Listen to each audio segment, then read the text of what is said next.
আখেরাতে ভুল হলে কি হবে বাপ? সেদিন তো আর ফেরা যাবে না, কবরে তো আর ফিরা যাবে না, আখেরাত থেকে তো আর ফিরত আসা যাবে না। এই জন্য আমি কথাটাকে একটু বাড়াইলাম, সিরিয়াসলি বললাম। আমি সত্য কথা দিল থেকে বলতেছি। অনেক বাবারা আপনারা আমগরে মহব্বত করেন, আমরাও আপনাগরে মহব্বত করি। মহব্বতের এই দাবিতে দল ভারী করা উদ্দেশ্য না, আসলেই না। আমার এটা ব্যক্তিগতভাবে কোনো পেরেশানি নাই, ও আমি কোনো দল ভারী করতে চাই না, আমি কোনো দল ভারী না, আমার দল ভারীর কিছু নেই। শেষ পর্যন্ত আমরা প্রত্যেকেই মরে যাব, আমরা আখেরাতে আল্লাহর সামনে দাঁড়াবো। আমিও চাই আপনি বেঁচে যান, আপনিও চান যে আমিও বেঁচে যাই, মিলেমিশে জান্নাতি হয়ে যাই।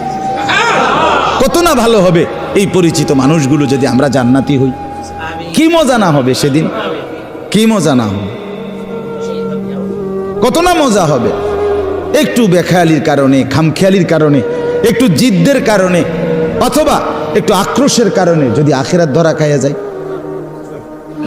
তো কষ্ট হয়ে যাবে, বিপদ হয়ে যাবে বাপ। আল্লাহ আমাকেও হেফাজত করেন, আল্লাহ আপনাদেরকেও হেফাজত করেন। আল্লাহর কাছে হেদায়েত চাইতে হয় বাপ, আল্লাহর কাছে চাইতে হয়, সিরাতে মুস্তাকিম চাইতে হয়।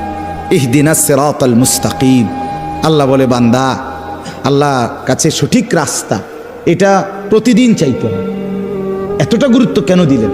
ফজরের নামাজ, জোহর, আসর, মাগরিব, এশা, ফরজ নামাজ, সুন্নত নামাজ, নফল নামাজ, তাহাজ্জুদ নামাজ, আউয়াবিদ নামাজ, ইশরাকের নামাজ।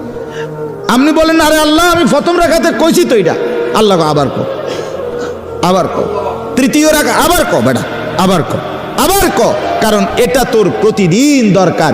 ইহদিনাস সিরাতাল মুস্তাকিম। এজন্য আল্লাহ বলে পুরা কোরআন অন্য খান দিয়া, আজকে এদিক দিয়া, কালকে এদিক দিয়া, এই নামাজে এইখান দিয়া, ওই নামাজে ওইখান দিয়া, এই রাকাতে এইখান দিয়া, ওই রাকাতে ওইখান দিয়া বলতে পারো, কিন্তু সিরাতে মুস্তাকিম প্রত্যেক রাকাতে চাইতে থাকো। সকাল, দুপুর, বিকেল, সন্ধ্যা, রাত হরদম চাইতে থাকো। সিরাতে মুস্তাকিম বড় নিয়ামত। হ্যাঁ, সুবহানাল্লাহ।